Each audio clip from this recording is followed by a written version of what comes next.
Sindh TV network के मज़हबी भाईचारो असांजी सकाफ़त ऐं सिंधु दरिया असांजी मईशत सिंधी सकाफ़त दिहाड़े ते समूरी सिंध जा मलीर भी सकाफ़ती रंगनि सां झरकी पियो। सिंध टीवी नेटवर्क के मज़हबी भाईचारो असांजी सकाफ़त ऐं सिंधु दरिया असांजी मईशत सिंधी सकाफ़त दिहाड़े ते समूरी सिंध जा मलीर बि सकाफ़ती रंगनि सां झरकी पियो। मलीर जे सभिनी इलाइक़नि मां सकाफ़ती रैलियूं कढी सिंध जी क़दीम ऐं शानदार सकाफ़त सां भरपूर प्यार जो इज़हार कयो वियो। रैलियूं डिस्ट्रिक्ट प्रेस क्लब पहुतियूं, जिते सकाफ़त ॾींहं जी मुख्य तक़रीब थी।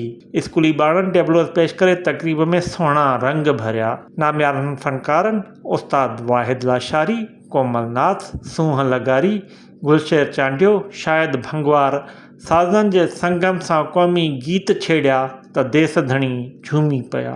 मां सॼे सिंध खे मुबारकबाद ॾियां थो ऐं पूरी दुनिया जे माण्हुनि खे अॼु कल्चर सिंध धरती अमन प्यार मोहब्बत जी धरती आहे। इन धरती में शहीद ज़ुल्फ़िकार अली भुट्टो, शहीद मोहतरमा बेनज़ीर भुट्टो साहिबा जहिड़े माण्हुनि इस धरती ते कुर्बान थिया आहिनि। बहुत ही अच्छी काविश है ये मलीर प्रेस क्लब की कि उन्होंने इस सिंध कल्चर डे को जो मनाने का एहतमाम किया है, उससे तमाम जो न सिर्फ ये कि जो हमारे सहाफ़ी बरादरी से ताल्लुक़ रखने वाले लोग हैं, बल्कि समाजी हलकों से ताल्लुक़ रखने वाले लोग, फैमिलीज़ हैं और इसके अलावा हमारे ऑफिसर्स हैं, सारे शामिल हैं। प्रोग्राम सॼे सिंध में जेको भरपूर तरीक़े से मल्हाईंदा आहियूं, जेको नंढा वॾा ॿार जेका ॾिसो था तव्हां बुज़ुर्ग असांजा सभिनि खे अजरक ऐं टोपी आहे। असांजो कल्चर डे असां हर तार मल्हाईंदा आहियूं ऐं सम्झां थो त हर सिंध वासी चाहे वो सिंध जे अंदरि रहंदड़ हुजनि या सिंध खां ॿाहिरि रहंदड़ हुजनि, उहो भरपूर तरीक़े सां पंहिंजो ॾींहुं मल्हाईंदा आहिनि ऐं असांजे ख़ुशी जो ॾींहुं आहे। ऐं कल्चर डे जे अंदरि असांखे इहा ख़बर पवंदी आहे, असांजे जेके नौजवाननि उन्हनि खे इहा ख़बर पवंदी आहे त असांजो सिंध जी सकाफ़त आहे छा। जिन शानदार सकाफ़ती प्रोग्राम तशरीफ़ ॾिनो आहे।